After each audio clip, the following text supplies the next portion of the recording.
Far beyond the outer dust of the settled sectors, far beyond the reach of trade beacons and star networks, there existed a region whispered about by pilots who sought danger for amusement or glory.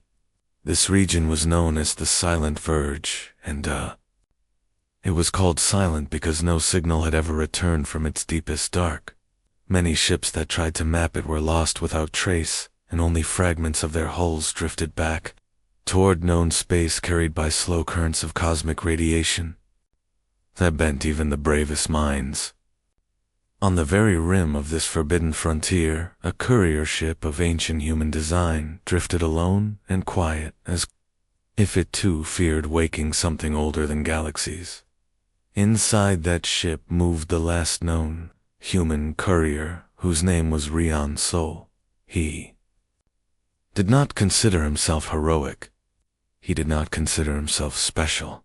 He was simply the last man carrying the final sealed message of the United Human Alliance, which had collapsed generations ago. After war, plague, and the shattering of its core star roots, Rian was born long after the fall, so he never knew the bright age of humanity. He only knew his duty, which had been passed through silent archives and whispered through orphaned satellites until it reached him. Deliver the last human directive to whoever still lived beyond the dark. Deliver the message even if no one remained to read it. Rian did not know who the message was for. The data key that held it was locked by a genetic seal that recognized him only as its carrier, not as its reader. He often wondered if the message would change anything or if it would vanish with him into the black. Yet he traveled on, following a map that had not been updated in centuries. The ship was small, worn thin by radiation, and patched many times by Rayon's own hands. It groaned as he approached the rim of the Silent Verge, as if it too wished to turn around. But Rayon did not turn around. He pushed forward because the map indicated a beacon once placed by human explorers long before the fall.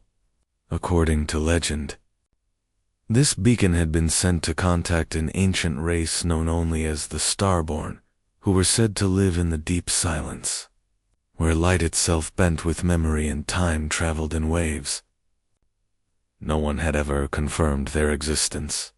Some believed the Starborn were mythical. Others believed they had abandoned the universe long ago. A few believed they had never existed at all. Rian thought about these stories as he drifted near the last coordinate. Then his ship shuddered. Lights flickered. The engines sputtered. His sensors went wild, searching for something invisible. A streak of violet light sliced across the viewport like a falling star. Another one followed. Then a huge presence filled the surrounding space. Rian gasped as three enormous figures emerged from the silence. They were not ships. They were not creatures in any form he could understand. They appeared as towering silhouettes made of living starlight, each shaped vaguely like a woman with long, luminous hair that flowed like nebulous dreams, and eyes that shone brighter than dying suns. These were the Starborn Sisters, known in ancient records as Lysara Valoon and Estra. They moved with the grace of cosmic wind, yet their scale dwarfed entire cruisers. They were guardians of forgotten realms and keepers of secrets that predated humanity by epochs beyond counting. They did not speak with voices. Their thoughts resonated in waves that shook the hull and vibrated inside Rian's mind. Rian fell to his knees, stunned and breathless, but unharmed. "Who approaches our boundary?" asked the first sister, whose name was Lysara. Her voice was gentle, yet each syllable carried the weight of collapsing stars. Rian felt her presence surround him like warm radiance. "A lone traveler," said the second sister Valoon, whose form shimmered with silver dust and streams of drifting particles. "A child of the fading species called human. He carries something," said The third sister Estra, whose eyes glowed deep violet.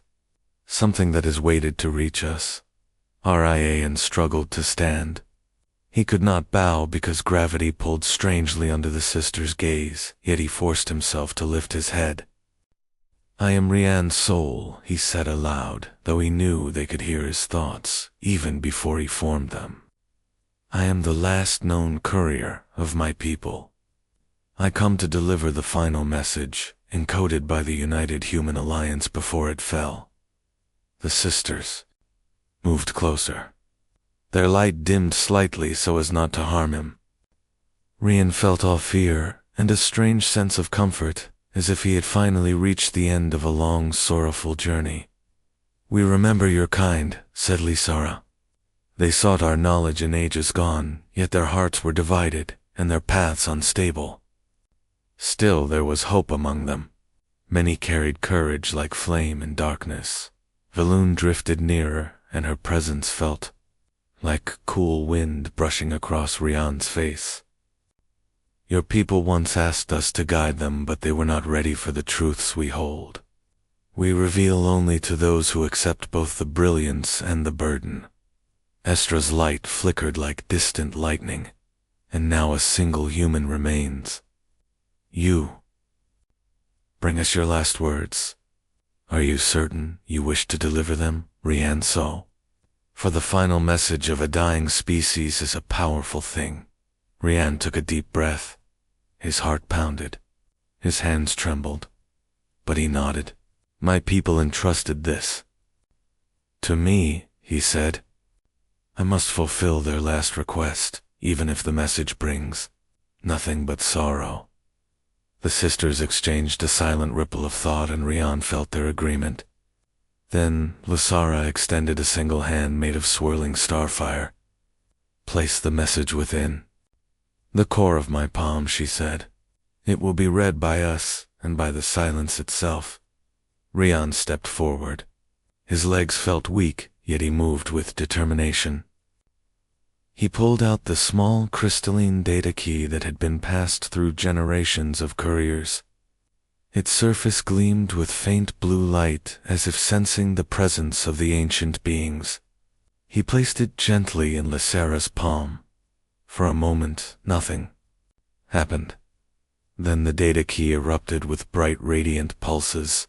Streams of encoded information burst outward in spirals, forming patterns, symbols, and memories that no human eye had seen for centuries. The sisters absorbed this information. Their lights flickered and dimmed as they examined the final message of humanity. Time slowed. The silent verge trembled as if even the void respected the weight of what was being revealed.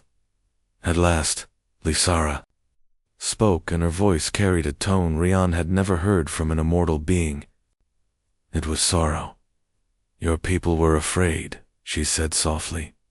They feared the death of their worlds and the collapse of their dreams.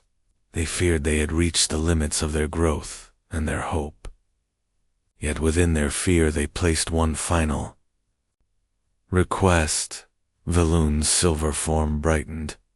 They ask us to preserve the memory of humanity even if humans no longer remain.